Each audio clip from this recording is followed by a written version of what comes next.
All right, we're gonna go ahead and get started, everybody. Thank you for joining us for today's Wildwood Wednesday.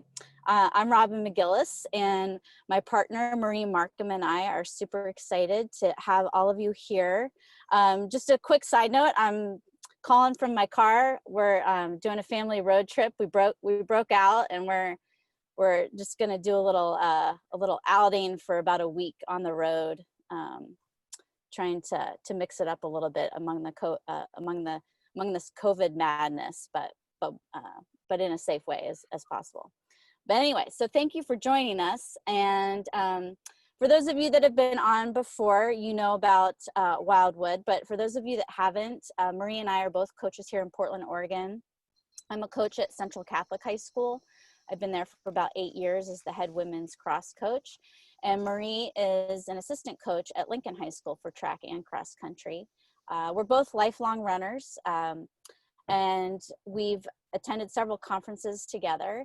And this idea of Wildwood running came up at one of the conferences we were at. We just thought there's so many great conferences out there, but we thought there was space for a conference like this, a clinic like Wildwood, a space where coaches could come and learn from experts in different areas about how to better not only coach but support the whole female distance runner from different aspects than we've really seen before in many other clinics. So we want to go beyond the X's and O's and learn how we can better support the female distance runner.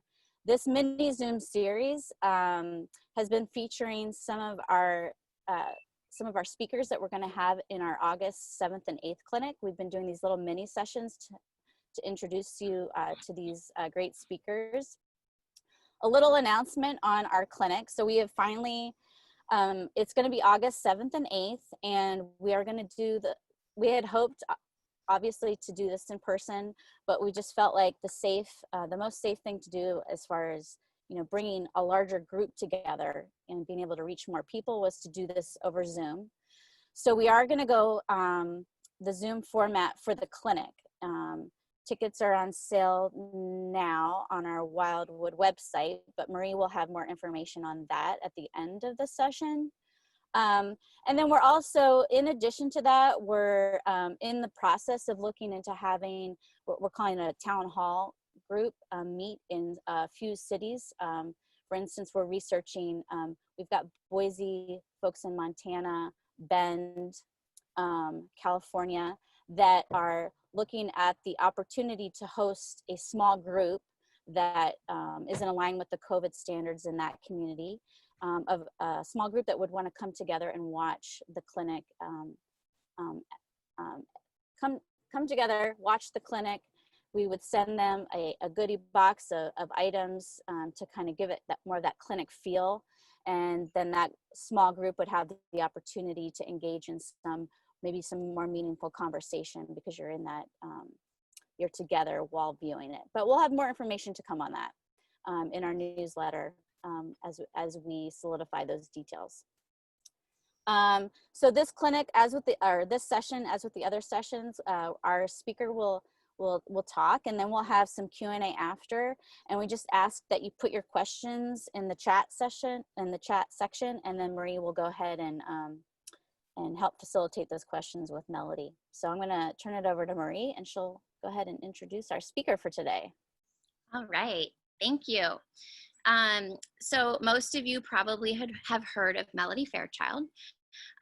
She is one of the most accomplished female runners in high school history, and I'd even venture to say women's running. She started running at a young age, and then in high school, she was a very accomplished runner. She set the Foot Locker course record in 1990, I think it was, and it still holds today. So 30 years later, she still holds the record there in San Diego.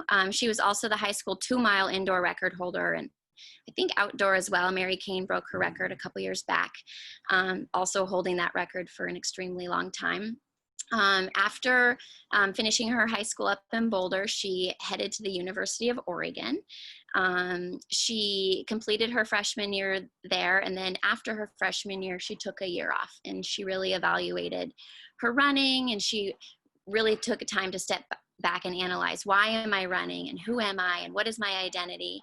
And she realized that she refell in love with running, and she decided to come right back to Oregon and finish off a great career. Lucky for me, she took one of those years off because her fifth year at Oregon, I was a freshman.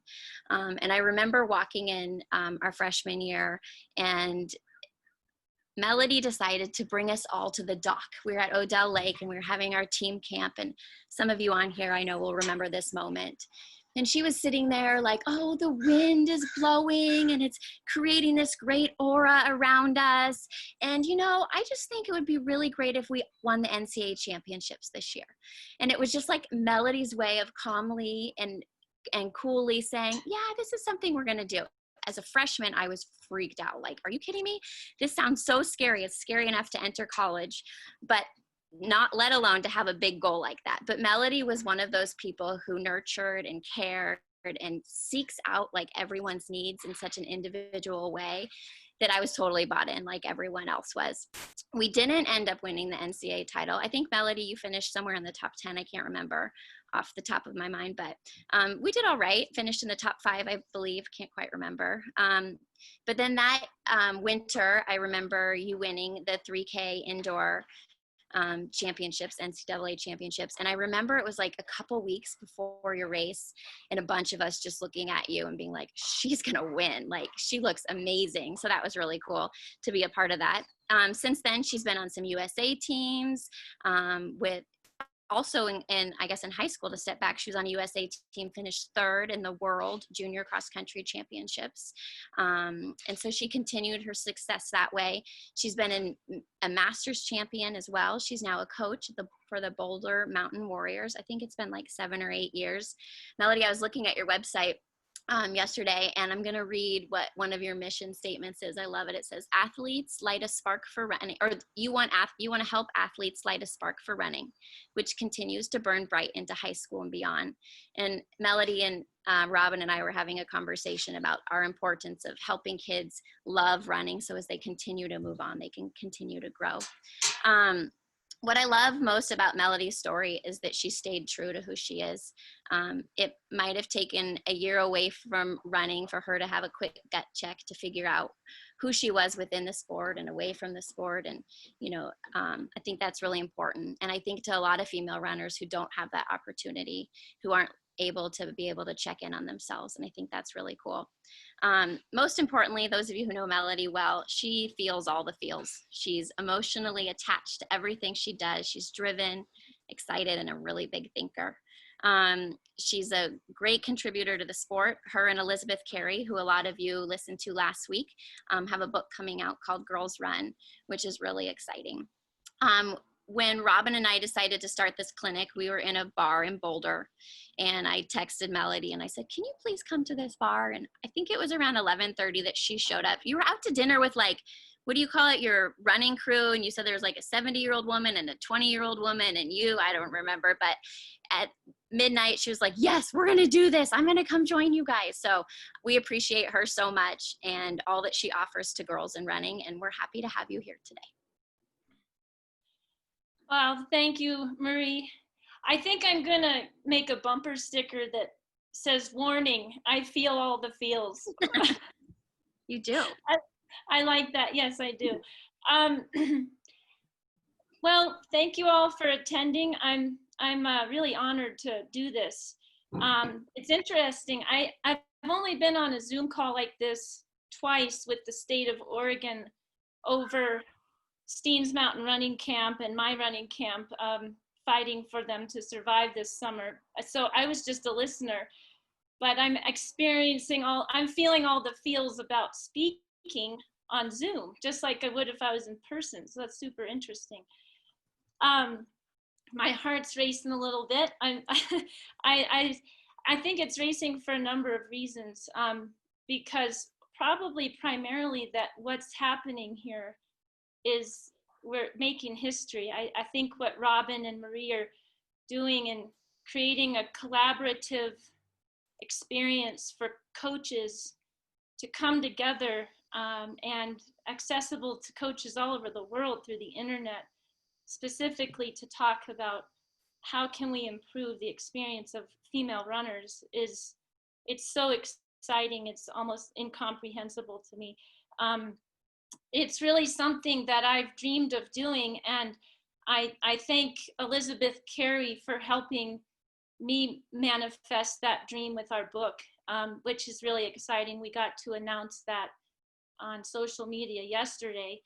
And, you know, it's neat realizing that something like a book called Girls Running is right now a drop of many drops going into a bucket for girls running, and going to improve the sport for them. So when talking to Elizabeth, not Elizabeth, I've been talking to Elizabeth a lot, so she's top of mind. Robin and Marie the other day, Marie shared with me when Wildwood sent out a survey of what are you looking for the most to contribute to girls running or help girls running. The number one thing was we need help building confidence in girls. How do we do that? And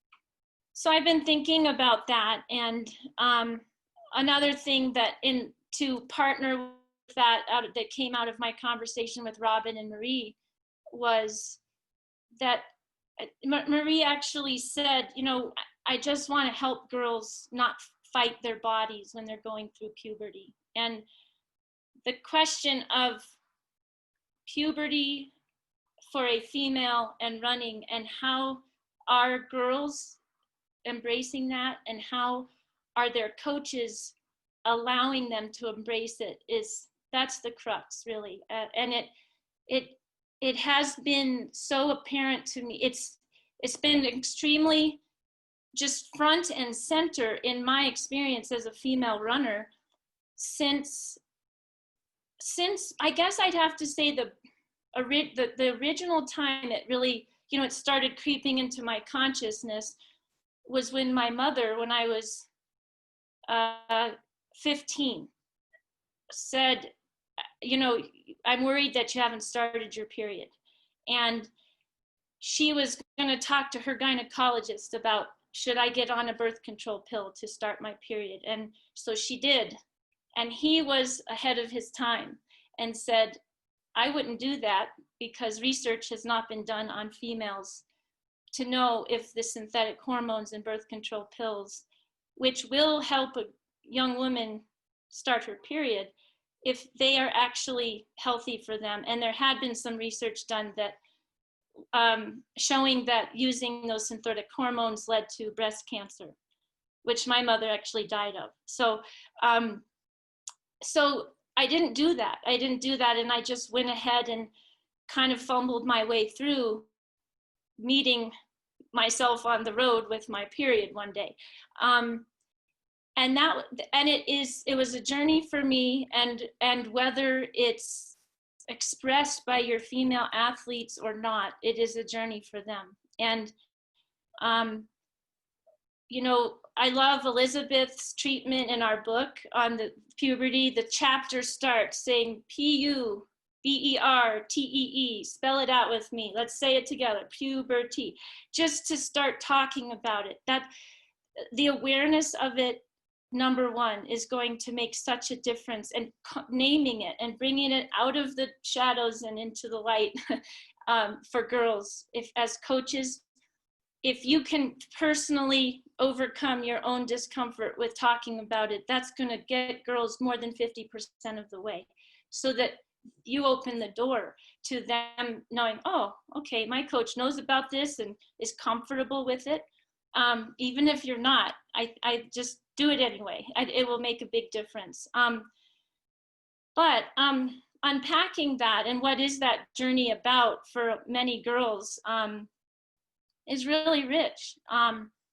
And you know, what I feel led to do to start off is, in my own journey, is to share a little tiny reading with you. In my own journey with it, I found that my body wanted me to slow down and to allow my bodily processes to happen, without feeling that it was a negative in any sense.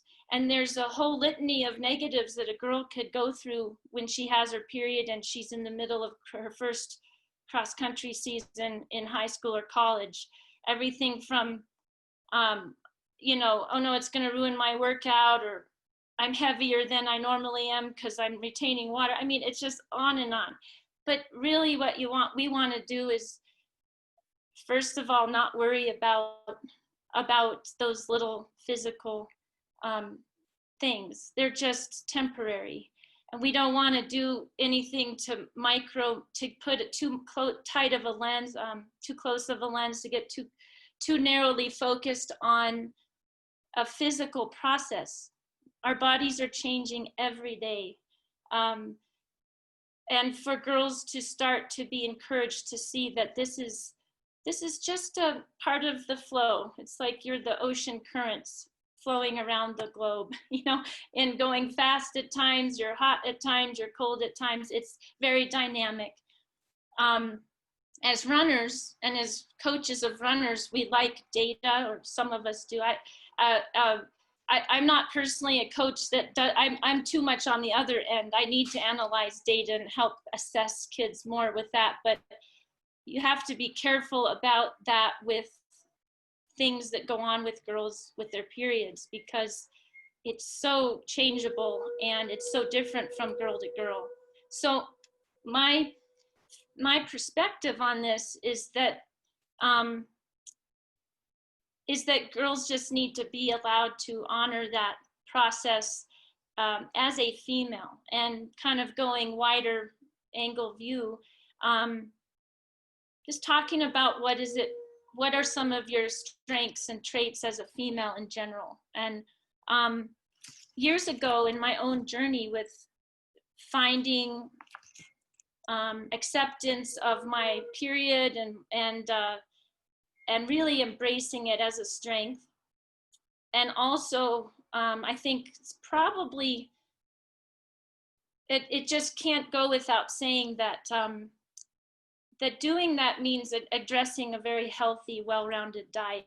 And I pursued a whole foods nutritionist to reach the highest level of the sport that I've ever reached, which was going to the World Championships in the 5,000 meters on the track in 1997. And part of that was really, really committing for the first time as an athlete to eat like a champion. And along the way, I found some really neat mentors here in Boulder, and I took a workshop, and I was introduced to this book called Serving Fire, and it's got some really nice things in it. It's by Anne Scott. It's a pretty old book, but I've been carrying it around with me on every trip across the country and move I've made from coast to coast. And I wanted to share kind of basically in a much more poetic way what I think girls would love to hear. So the body speaks to us in hints, intuition, and symbols. This language is different for every individual. Some hear the body through movement, in running, walking, dance, gardening, walking, carpentry, music. For others, it is in painting, in dreams, in poetry, in singing, or in silence. This is the song of the feminine, and it calls us through matter. We hear it in our bodies. I really like that because as coaches, we can think of our athletes, our girls, who are going, we know are going through puberty, especially the ones that have just begun and they're in those first few years and their bodies are changing a lot. To be told that the song of the feminine is calling them through matter, and that matter is their own physical body, that puts a whole different spin on this process that they're going through, you know? And I know that this language, you know, we have to adopt words from books that inspire us, and we either, and if we don't, that's okay. The words you share with your athletes have to really be authentic and words that you can stand behind. So this may be too flowery or too esoteric for some of you, but I just wanted to share it because I know for me, it took me my long journey of, and I will say it was lonely, and I could be projecting, but I think it is lonely for a lot of girls, that they go through this discovery, if they're lucky, over many years into their late 20s, maybe even their 30s, of really starting to embrace that this is a strength. And if I was told when I was in high school, I mean, from my coach, oh my gosh, it would have changed my life. I would have had so much more confidence. But if my coach, which I can hardly imagine, but if he did say, you know, well, first, if he was concerned about my period, that would have to happen first, and just brought it up, like, have you had your period? You know, I was fortunate my mother was concerned about it. But if he was able to just, even if it couldn't come from him, tap into another resource that would frame for me that my period is the, you know, song of the feminine coming through me, it would have expanded my own view of it, and which was at the time this experience that was very was not something to be desired. It was something to be avoided. We mentioned this little story in our book, you know, and it was something that I feared. So we all know that we don't learn optimally when we're in fear. I'm actually experiencing a lot of that fear right now because I'm in a master's degree program and I haven't been in school for 25 years. So I am totally afraid, and I know that my mind is tripping me up. It's so weird. I need to learning to translate these lessons we know as athletes to real life, or I mean other life parts of our lives. But I think that if you don't have an assistant coach, a female or a male who's comfortable talking about it, who can, but you need somebody who could address the issue of puberty with your girls in a broader sense, not just the X's and the O's, not just this is what happens, but what does this mean for you as a really important contributor to the world, and especially today with all that's going on. So another little thing I'd like to share, with a little tiny poem from Hazrat Inayat Khan. This woman, Ann Scott, who wrote this book, Serving Fire, Food for Thought, Body, and Soul. She has these nice little, you know, poems from inspiring and wise people.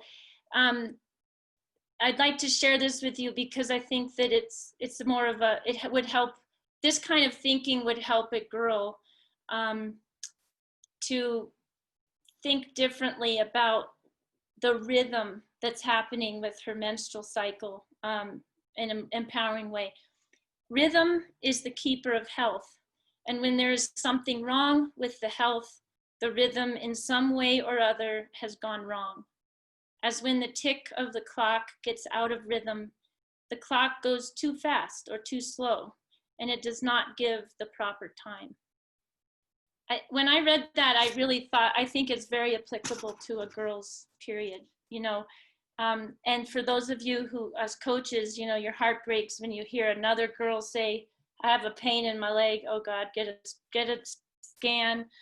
It's a stress fracture, you know, like it sucks, right? It's just one after the other, but for girls, it seems in a lot of times. And I really feel that this epidemic of stress fractures among female runners is in large part because they just aren't able to listen to the rhythm. They're not able to follow the rhythm of their bodies. And, you know, you heard Elizabeth speak last week. She's so knowledgeable about the process of the menstrual cycle and all the tools that you girls have now at the tips of their fingers to help them understand what is going on with the X's and the O's. And so I can't touch that. She'd be a really good resource for you. But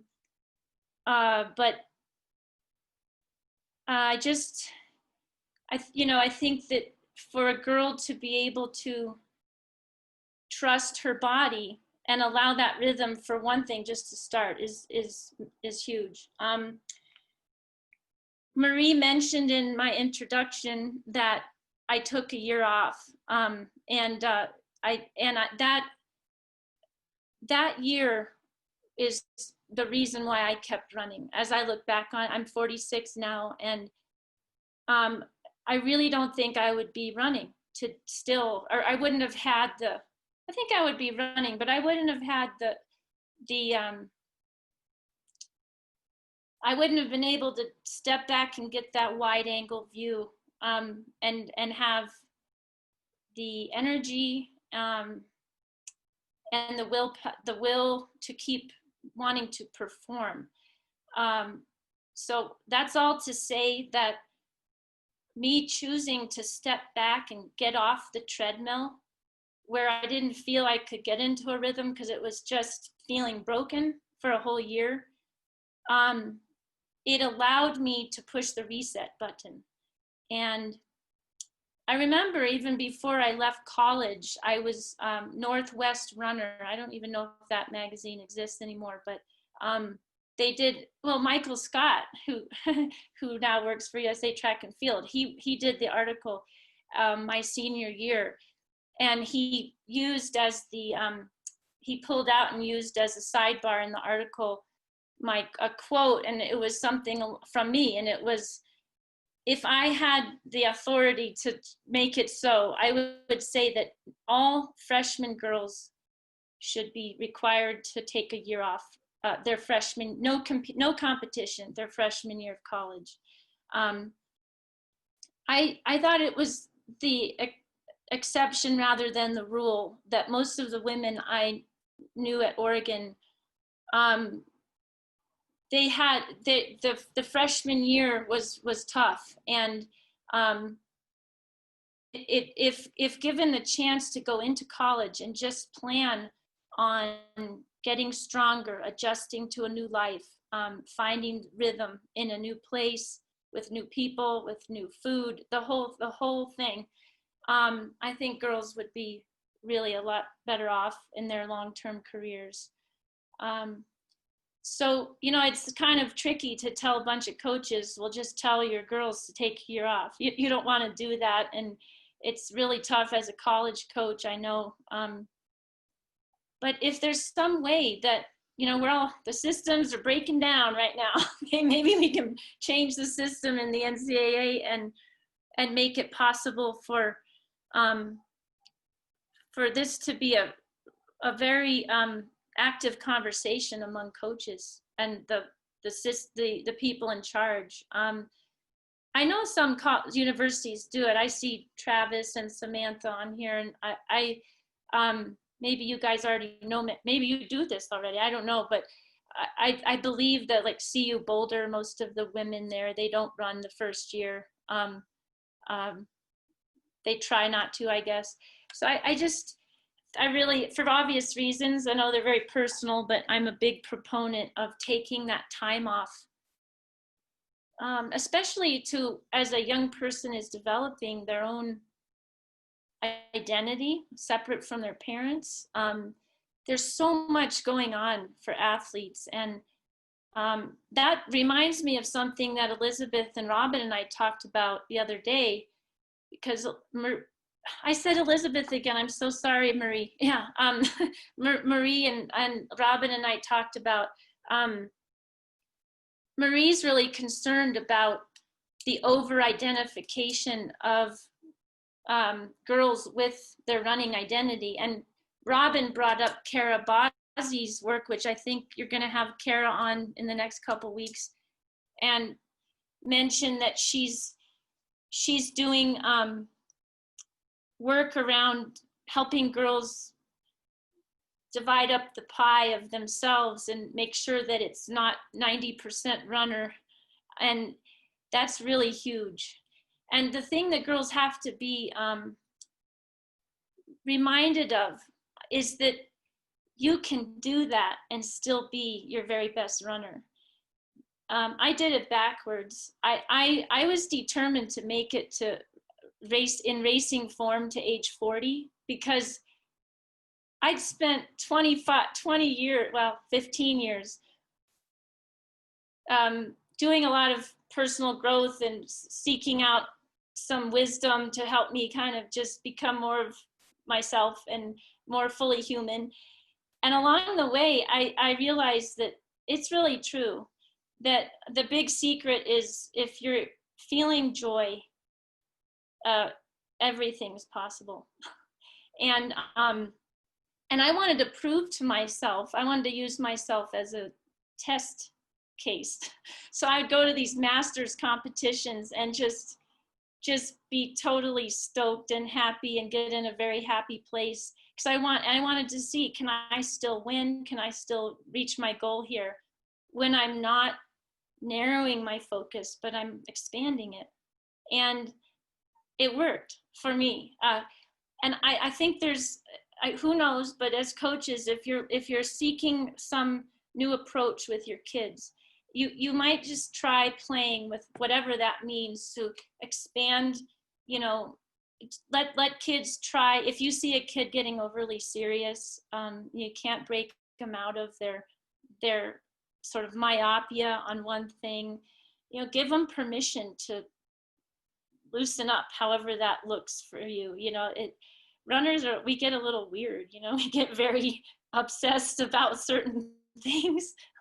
And so I think we need training in how to have little softer edges, and that all kind of, I think, ties into certainly embracing the menstrual cycle for girls. So I feel like I've been talking a long time. I've had 3 cups of Irish breakfast tea, so I think I'll stop there.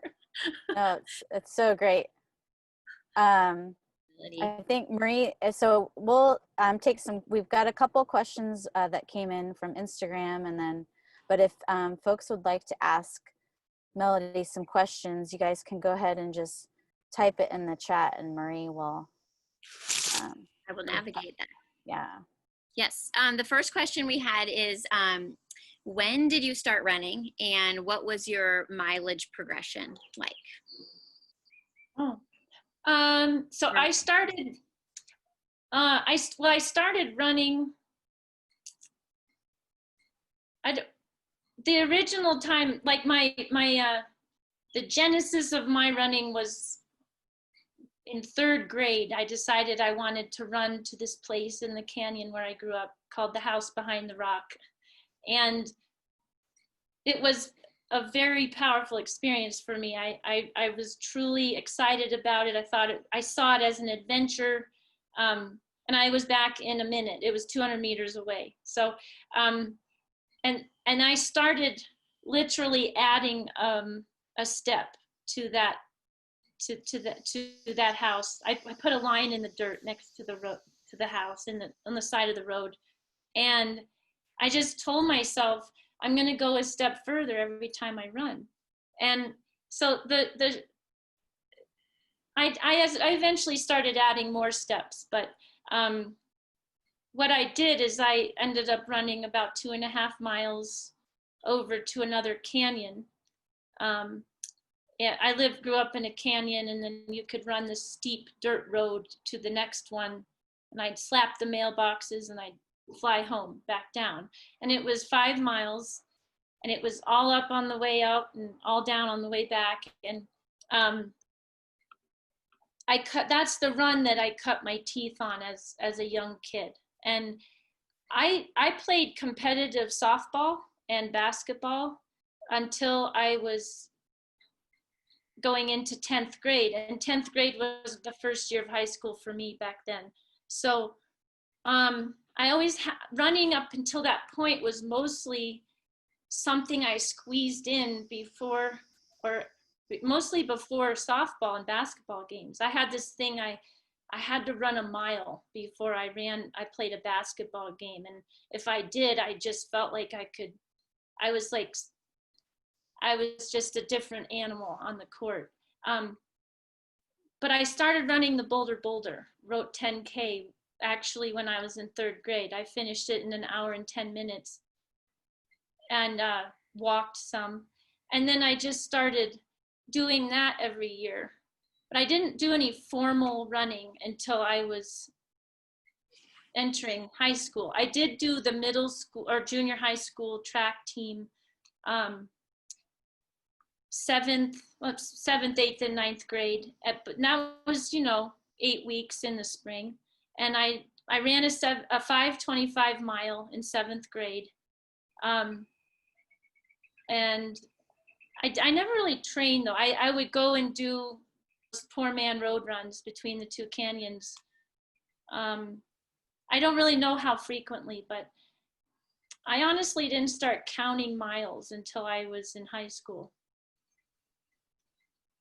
Okay. Oh, and in high school, I averaged 35 to 40 miles a week, but 2 of those days were very high intensity workouts. Long, I can't believe how long. Actually, I take this women's group that I coach around different places, and the other day I was looking at this one hill. Samantha Lewis will remember this. Behind NIST, we called it Boomerang Hill, and it took. I think it took 5 minutes to get up it. I used to do it 7 times as hard as I could, and then jog 2 there and back from school. So it was. So I'd have these pretty big workouts, but I was always in the water the day after them. I would run in the water. That was my coach's way of managing my intensity, I think. Great, thank you. Let's see, where are we next? Oh, Chris wants to know, what are you studying, Meadowlark? Oh, is that this? Chris Johnson? Yeah. Oh no, I can't. I'm ashamed that he's discovered this on a Zoom call. I was going to call him myself. I want to be a 7th to 12th secondary English. So now I'm for it. Chris can give me all of his secrets. Yeah, perfect. Travis wants to know, what do you think your college coaches could have done to help you transition from high school to college better?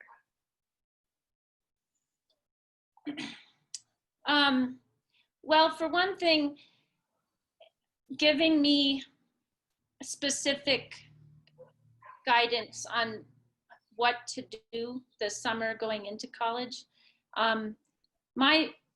What I remember being told was run 60 minutes a day till you get here. And I'd never run that much volume in my life. So, and nor had I just done the same thing every day. So, and a kind of a aside, but related and really important, is that we have to take into consideration the individual, situation of each athlete. I think I understand coaches get busy, and I'm sitting here learning about being a classroom teacher and how you have to be able to address everyone from a child with severe disabilities to someone who doesn't speak English. So it's coaches are in the same position. You have so much to take in and so many hats you have to be able to wear. So I'm not being critical. But I would say, I think had my coach considered the context with which that was in my life that I was carrying with me into college, and just sort of been willing to talk about that and how much running can you handle given what you're experiencing in your life, it would have made all the difference in the world. I just thought all I knew, I told myself, I was trying to compartmentalize and take out my personal life because that was not being addressed by anyone. It wasn't even addressed by my high school coach.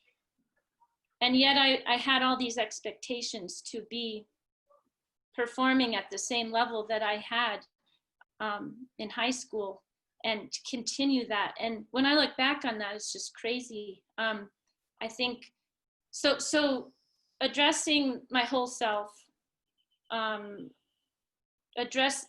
a more guidance for the running with variation, and frankly focusing on, keep taking into account that the transition to college is a huge one, no matter if you've had a family tragedy or not.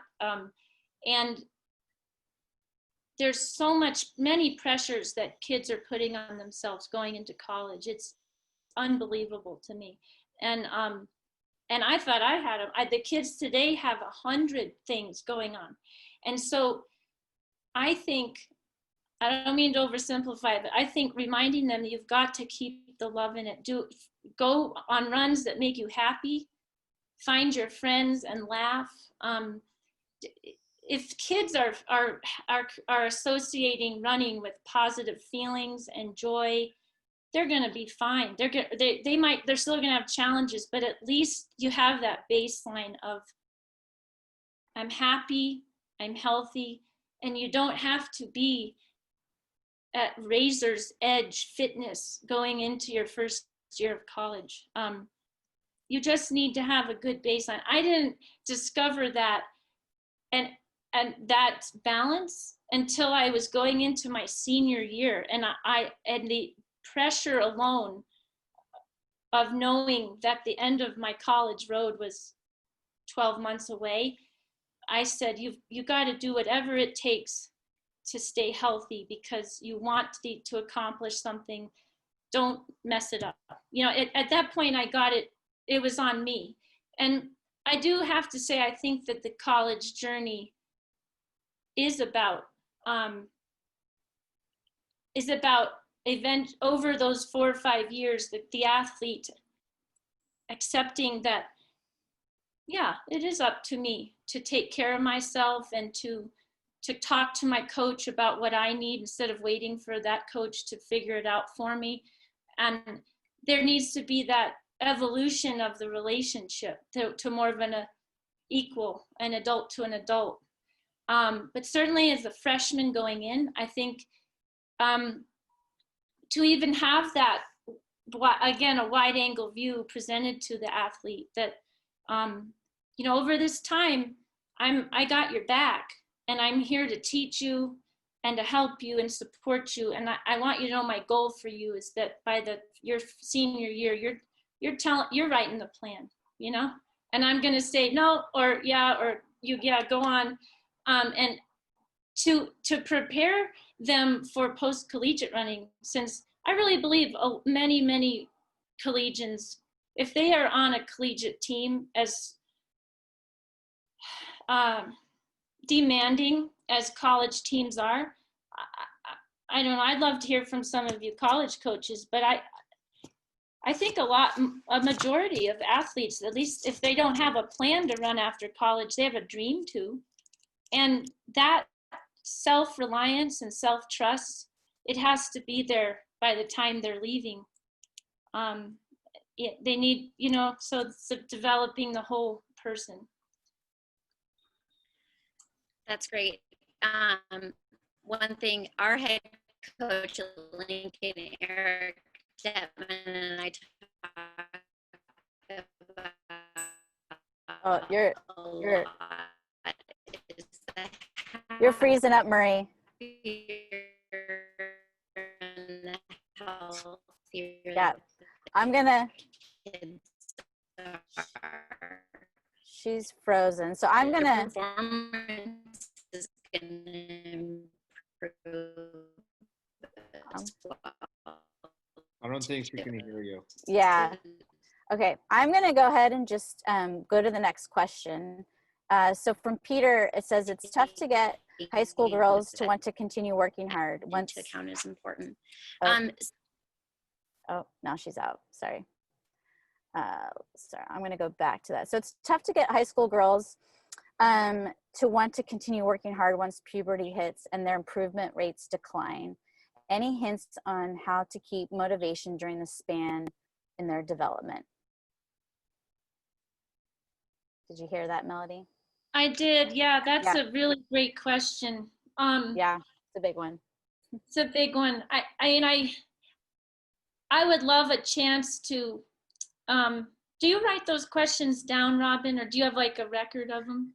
Yeah, we have a record of them. Yeah, so if you want to, Yeah, we could always come back to that or address those people offline. yeah, I mean, just, I'd love to be able to have it just for my own, education, delving into the answers to that. Yeah. But the short answer is, I think, going back to a lot of what I've already shared, that I hope I'm not being too abstract, but, helping girls see their this bodily process as part of a bigger whole. And if, even I mentioned this with Robin and Marie the other day, I don't have my thoughts and feelings, I don't have my thoughts formed about it fully.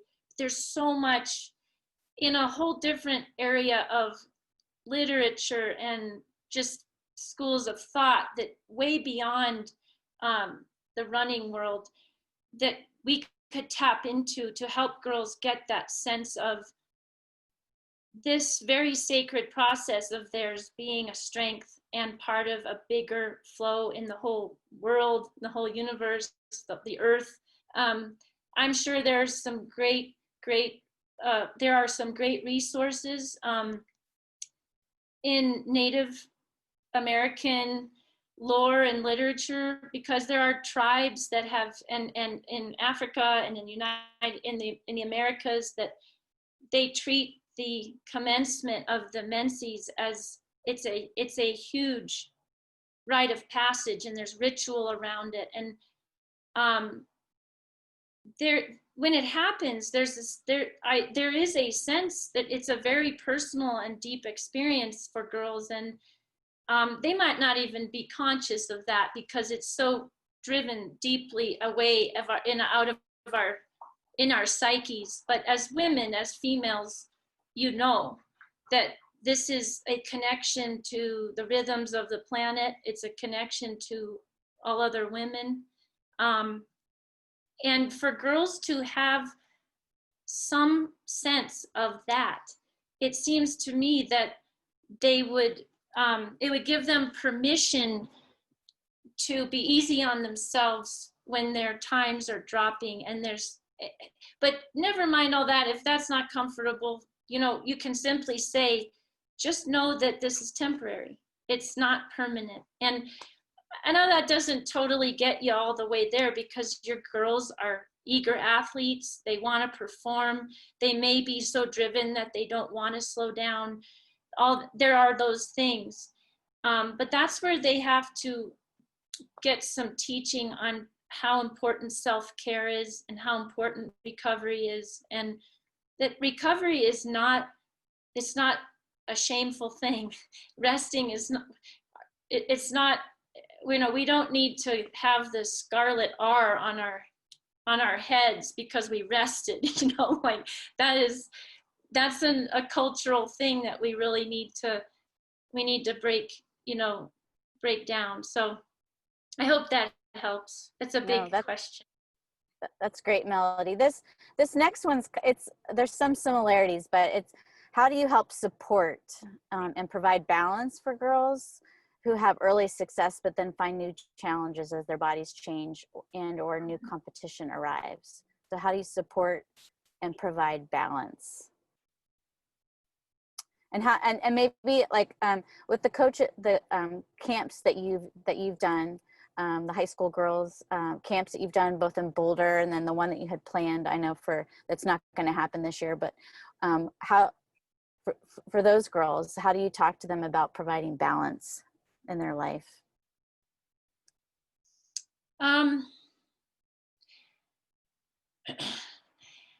Well,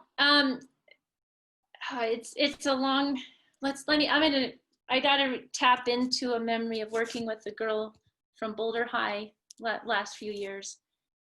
She was third in the state at 5A, so the biggest class division, very competitive in Colorado as a freshman.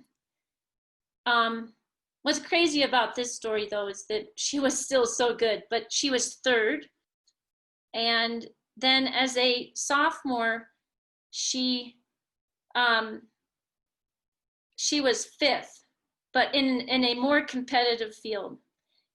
As a junior, she was, I think, she was still in the top 10, but she collapsed 5 feet from the finish line, and she crawled across it, and a few people passed her, but she was still in the top 10. Going into her senior year, it had become quite a drama in her family. Her parents were worked up about it. She was worked up. And I was asked to mentor her a little. And when talking to her, she was so down on herself about how she declined through high school, and and she had started her period. I don't even think her period was that much of an issue for her. She was very healthy. She ate really healthy. Her mom and dad were very helpful with that. But she was just so terrified of not performing well as a senior. And I think this question though was specific to the effect of the period on that, or I don't know, but she still definitely went through her menstrual cycle during high school, and she had some very up and down performances and rolled with that, but it wasn't easy. But it really was just a series, honestly, of a conversation that lasted sometimes 3 hours once a week, talking to her and just kind of understanding, like unpacking what was going on in her mind.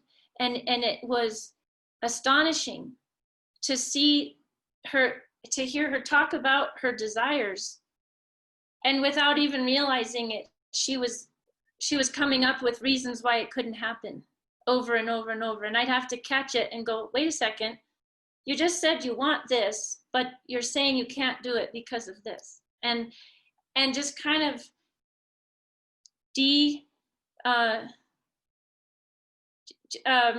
taking the power out of those things that were really not an issue, but in her mind they had become one. I don't know, I'm not giving you a very good answer, but that was a really interesting. Yeah, no, that's good. And there's some other great questions in here. I think for me at least, I think we could talk about this for a long time because there's so much great information to share, and people have really good, thoughtful questions. And I think we're just kind of at the tip of the iceberg for a lot of more really deep discussion. But we're almost at 4. And so I think we're gonna wrap things up. But we have the questions that are in the chat. We can definitely send those to Melody, and maybe we'll put answers to those on our website. So if you wanna, she can take some time and think about those last questions, and we can post those answers either on maybe Instagram or our website. Too, yeah.